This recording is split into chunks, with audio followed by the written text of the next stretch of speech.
In 1318, a very naughty nun escaped from a nunnery on the outskirts of York, and this is her story.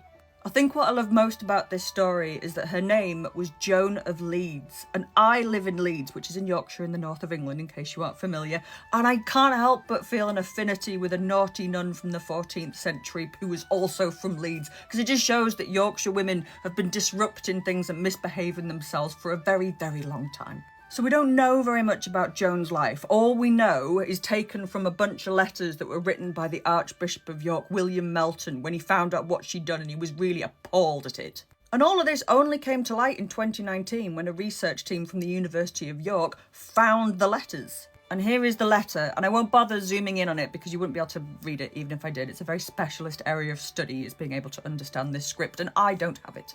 But I know what it says because other people do, and they've transcribed it, and thank God for them. And what the Archbishop tells us is that Joan grew sick of her enclosed life, and she faked a mortal illness. She faked her own death, and then she made a dummy in the likeness of herself.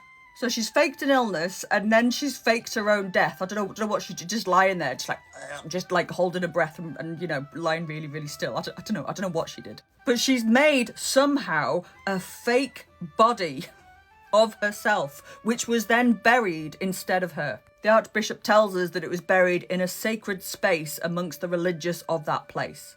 And there's actually some question about whether or not Joan might have had some help doing this, help from the other nuns. I'm guessing that she did. I don't think that you can fake your own death, build a replica of your own body, and then have it buried with nobody cottoning on, unless some people were also in on the act. Come on, somebody knew something, but whoever knew whatever wasn't going to say anything, so they were all just stood there just like, oh God, complete mystery, don't know what's happened there, bish. The Archbishop speculates that Joan's motivations is so she can follow the carnal ways of lust. Go on, girl.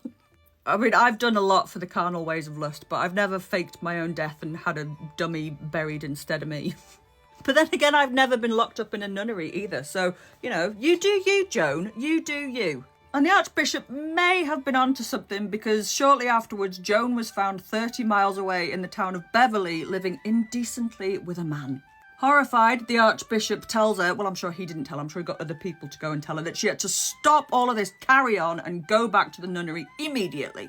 And this is what the Archbishop writes, this is the transcript. Out of a malicious mind, simulating a bodily illness, she pretended to be dead, not dreading for the health of her soul, and with the help of numerous of her accomplices, evildoers, with malice aforethought, she crafted a dummy in the likeness of her body. She had no shame in procuring its burial in that sacred space. She perverted her path of life arrogantly to the way of carnal lust, and away from poverty and obedience. Having broken her vows and discarded the religious habit, she now wanders at large to the notorious peril of her soul and to the scandal of all of her order. And that is the last we hear of Joan. She just disappears from the records. We don't know if she was dragged back to the nunnery kicking and screaming. We don't know if she went voluntarily, or if she went at all. We don't know if she continued with her life of carnal lust. For all we know, she's still out there, still a-wandering. You get it, Joan. Go, girl.